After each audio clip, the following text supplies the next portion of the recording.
আসসালামু আলাইকুম। আমার চ্যানেলে আপনাদের সকলকে স্বাগত।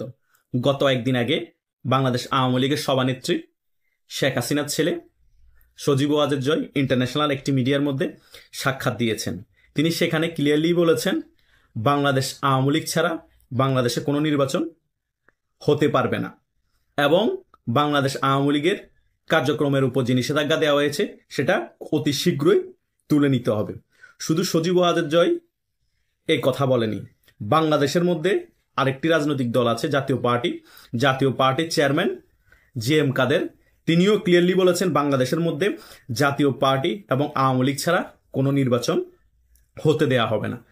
এখন বিদেশের মধ্যে সজীব ওয়াজেদ জয়, বাংলাদেশের মধ্যে জাতীয় পার্টির চেয়ারম্যান জিএম কাদের এবং আওয়ামী লীগের অনেক শীর্ষস্থানীয় নেতা একই সুরে কথা বলছে। এটার মানে কি?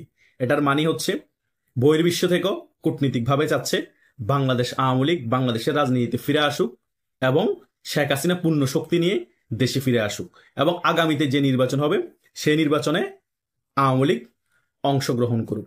আপনারা অনেকেই খুব তাড়াতাড়ি হতাশাগ্রস্ত হয়ে যান। আমরা অনেক ভিডিওতে যদি এই সকল কথা বলি, অনেকেই বলেন ভাই আপনি ভিডিওতে বলেন কিন্তু হয় না কেন? আপনাদের কথা হচ্ছে আজকে ভিডিওতে বলছি, কালকের মধ্যে হয়ে যেতে হবে, 1 মাসের মধ্যে হয়ে যেতে হবে। আরে ভাই, আপনাদের বুঝতে হবে রাজনীতি খুবই লেন্থি একটা প্রসেস। আর একটা সরকারের কোনো ষড়যন্ত্রমূলক গণ অভ্যুত্থানের পতন হোক বা কোনো বিপ্লবের মাধ্যমে পতন হোক ষড়যন্ত্রমূলক, ওই সরকারের বা ওই রাজনৈতিক দলের ফিরে আসতে একটু সময়ের প্রয়োজন হয়। কিন্তু আওয়ামী লীগ খুব তাড়াতাড়ি সকল কিছু গুছিয়ে নিয়েছে, 14 মাস কিন্তু বেশি সময় না। তো সেটা আপনাদের বুঝতে হবে। এখন ইন্টারন্যাশনালি ভাবে একটা প্রেশার আসতেছে, ভারত থেকে তো প্রেশার আগে থেকেই আসতেছে এবং আওয়ামী লীগও আগের থেকেও শক্তিশালী রূপে সংগঠিত হচ্ছে। তাই শেখ হাসিনা আগের থেকেও পূর্ণ শক্তি বেশি নিয়ে বাংলাদেশের রাজনীতিতে দাপটের সহিত ফিরে আসবে।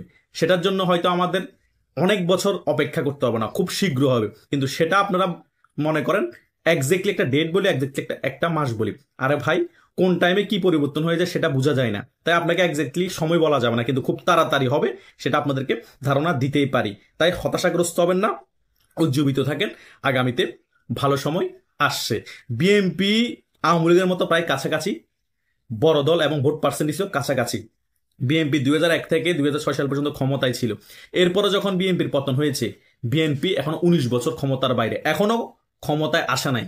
হয়তোবা তারা এখন লাইমলাইটে আছে আওয়ামী লীগ না থাকার কারণে, কিন্তু ক্ষমতা এখনো আসা নাই। বিএনপিকে অপেক্ষা করে নাই? তারা কি হতাশাগ্রস্ত হয়ে গিয়ে রাজনীতি ছেড়ে দিয়েছে? তারা কি তাদের যারা ইনফ্লুয়েন্সার আছে, যারা ওদের পক্ষ হয়ে কথা বলেছে, তাদেরকে গালাগালি করেছে, ভুল বুঝেছে? বুঝে নাই। এত তাড়াতাড়ি আমরা যারা ইনফ্লুয়েন্সার আছি, আমরা যারা ইউটিউবার আছি, মুক্তিযুদ্ধের সপক্ষে শক্তি, আপনাদের হয়ে কথা বলি, আপনারা যদি 14 মাসে ডিমোটিভেট হয়ে যান, আমরা কোনো আশার বাণীর কথা বলি, আপনারা যদি বলেন, আপনারা বলেন হয় না, এগুলা বলতে থাকেন, তাহলে তো আর বলার কোনো মানুষ পাবেন না। কেউ ঘটনা কিছু হলেও কেউ বলবে না, কারণ আপনারা বাঙালিরা সকলেই হুজুগে। নামে আমি মুক্তিযুদ্ধের সপক্ষে শক্তি, কিন্তু কাজে উল্টাপাল্টা কথাবার্তা বলেন। তাই ধৈর্য আর হবেন না। 14 মাস অপেক্ষা করেছেন, হয়তো আরো 14 মাস অপেক্ষা করবেন, সমস্যা কোথায়? 16 বছর আওয়ামী লীগ ক্ষমতায় ছিল না, এখন হয়তো 5-6 বছর ক্ষমতার বাইরে থাকবেন, প্রবলেম নাই তো। 5-6 বছর ক্ষমতার বাইরে থেকে দলকে আরো সুসংগঠিত করে, দলের মধ্য থেকে যারা হাইব্রিড আছে তাদেরকে ছাঁটাই করে আবার পূর্ণ শক্তি নিয়ে ফিরে আসুক, কোনো প্রবলেম নাই। কিন্তু এত দেরিও হবে না। শেখ হাসিনা অনেক দূরদর্শী নেত্রী, বিরোধী দল থাকা অবস্থায় আওয়ামী লীগ কিভাবে রাজনীতি করতে হয় আওয়ামী লীগের সে দক্ষতা আছে, এবং কিভাবে ফিরে আসতে হয় সেটাও আওয়ামী লীগের দক্ষতা আছে। আওয়ামী লীগ ভালো করে জানে কখন আন্দোলন নেমে লগি বইটা হাতে নিয়ে রাজপথ দখল করে আবার আমার রাজনৈতিক অধিকার কিভাবে ফিরিয়ে আনবো, সকল কিছুই তারা জানে। এখনো সে সময় হয়নি বিদেয় রাজপথে ওই রকম আন্দোলন ডাক দিচ্ছে না, লগি বইটা নিয়ে আওয়ামী লীগের কর্মীরা নামছে না। সময় যখন হবে আওয়ামী লীগের কর্মীরা সঠিক সময়ে রাজপথে নামবে, সঠিক সময়ে রাজপথ দখল করবে, এবং যেই সরকারে থাকুক না কেন, সেটা বিএনপি হোক ডক্টর সরকার থাকুক, তারা পালাতে বাধ্য হবে। এবং আগামীতে নির্বাচনকালীন তত্ত্বাবধায়ক সরকার যদি আসে, সেই নির্বাচনে আওয়ামী লীগ আবারও বিপুল আসন নিয়ে জয়লাভ করবে, আবার ক্ষমতায় আসবে। এটা আমি কেন বলি? কারণ এরকম ঘটবে, এটা 100% লিখে রাখেন। শেখ হাসিনা যদি বেঁচে থাকে, শেখ হাসিনাই আবার প্রধানমন্ত্রী হবে। আর যদি শেখ হাসিনা না থাকে, শেখ হাসিনার মেয়ে পুতুল না হলে জয় প্রধানমন্ত্রী হবে। এটা পানির মতো পরিষ্কার। তাই আপনারা হতাশা হবেন না, হতাশা হয়ে উল্টাপাল্টা কমেন্ট করবেন না। যারা আমরা কথাগুলো বলি, আমরা এই কথাগুলো বলার পিছনে কারণ আছে, কথা বুঝেন না? আমরা কোনো কিছু যদি নিউজ করি, ওটার পিছনে অনেক কারণ আছে। অনেকে মনে করেন অনেক কিছু ফেক নিউজ। আরে ভাই, ফেক নিউজ না, কোনো কিছু খবর দেওয়া মানে এটার পিছনে কোনো কিন্তু আছে। কেন দিচ্ছি, কি জন্য দিচ্ছি, এগুলো আপনাদের চিন্তা করতে হবে। আপনারা না বুঝে উল্টাপাল্টা কমেন্ট করে দিলে হলো না। কথা বুঝেন নাই? খেলার পিছনে খেলা থাকে, সে কারণে আমরা কখন কি নিউজ করতে হবে আমরা ভালো করেই জানি। এটা হচ্ছে বাস্তব কথা। তাই বুঝে শুনে আপনারা চিন্তা ভাবনা করেই কমেন্ট করবেন। এবং কোনো কিছু যদি ডিপলি জানার থাকে, আমার ফেসবুক আছে, আমার ফেসবুকে মেসেঞ্জারের মধ্যে নক করবেন। আর যারা খুব কাছে তাদের যদি হোয়াটসঅ্যাপ নাম্বার লাগে, আমি হোয়াটসঅ্যাপ নাম্বারও আপনাদেরকে দিয়ে দেবো, সেখানে জেনে নেবেন। অনেক কিছু আমরা লাইভের মধ্যে বলেন, অনেক কিছু আমরা ভিডিওর মধ্যে বলতে পারি না, কিছু ব্যাপার আছে, সেগুলো আপনারা বিতর্কতভাবে জেনে নেবেন। কিন্তু ভুল বুঝে উল্টাপাল্টা কমেন্ট করা থেকে বিরত থাকবেন। তা না হলে যারা রাজাকারের নাতিপুতিরা আছে তারা সুযোগ নিয়ে ফেলবে। কথা বুঝেন নাই? তারা চিন্তা করবে আওয়ামী লীগের যারা আছে, যারা মুক্তিযুদ্ধের সপক্ষে শক্তি যারা আছে, তারা নিজেদের মধ্যে একতা নাই, তারা নিজেরা নিজেদের ইনফ্লুয়েন্সার যারা আছে তাদের উল্টাপাল্টা কথা বলে, ইউটিউবার যারা আছে তাদের কথাই বিশ্বাস করে না। তারা চায় কালকে ক্ষমতায় চলে আসুক। দূর, এই দল কখনো ক্ষমতায় আসবে না, এদেরকে দমানো অনেক সোজা। কথা বুঝেন নাই? আপনারা সাইকোলজি ভাবে দুর্বল হয়ে যাচ্ছেন। তারাও টেকনিক্যালি ভাবে এমন ভাবে কিছু জিনিস প্রচার করে ফেলে, আপনারা মনে করেন আমরা যেগুলো বলি এগুলো মনে বানিয়ে বানিয়ে বলি, অনেক কিছু গুজব। ভিতরগত আমরা অনেক কিছু জানি, আবার কিছু কিছু কিছু কিছু যদি আমরা সংযোজন করেও বলি, কেন বলি এটার পিছনে কারণ আছে, সে কারণেই বলা হয়। তাই এগুলো আপনারা বুঝতে চেষ্টা করবেন। যদি নাও বুঝেন ইন্টারনালি ভাবে মেসেজ করবেন, ওগুলো আপনাদেরকে আমরা বুঝিয়ে দিব। এটা সবসময় মাথায় রাখবেন। আজকে এগুলো বলতাম না, কিন্তু ইদানিং দেখতেছি মুক্তিযুদ্ধের সপক্ষে শক্তি অনেকেই টালমাটাল হয়ে যাচ্ছেন। একবার ওইখানে নিউজ শুনেন, একবার ওই জায়গার নিউজ শুনেন, একবার ইন্ডিয়ার ক্যালকাতা ডায়লগ শুনে, একবার তারুণ ঘোষ শুন, বিভিন্ন জায়গায় বিভিন্ন নিউজ শুনে আপনারা কনফিউশন হয়ে গিয়েছেন। কনফিউশন হওয়ার কিছু দরকার নাই।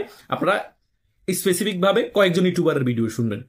সবার ভিডিও যদি শুনতে চান তাহলে আপনারা কনফিউশন হয়ে যাবেন। আমার বিশ্লেষণগুলো একটু অন্যরকম, আরেক ইউটিউবারের বিশ্লেষণ অন্যরকম। সবাই তো আর একই রকম ভাবে বিশ্লেষণ করবে না, তাদের কিছু কিছু পয়েন্ট ভিন্ন থাকবে, কিন্তু দিন শেষে ব্যাপার একই থাকবে।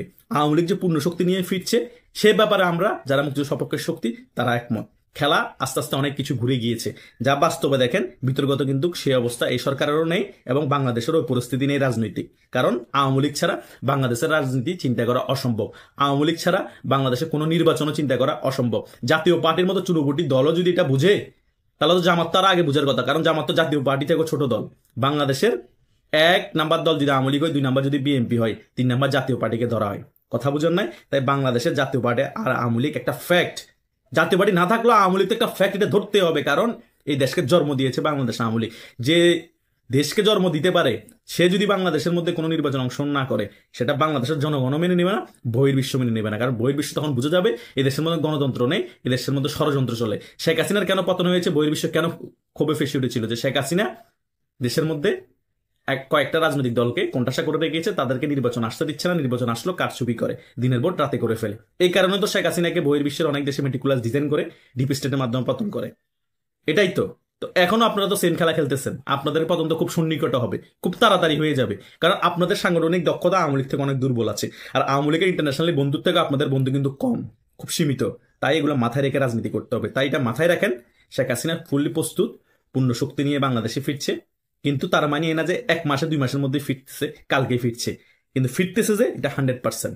তাই হতাশ হওয়ার কিছু নেই। আশা করছি সকল বিষয় বুঝতে পেরেছেন। ধন্যবাদ সকলকে।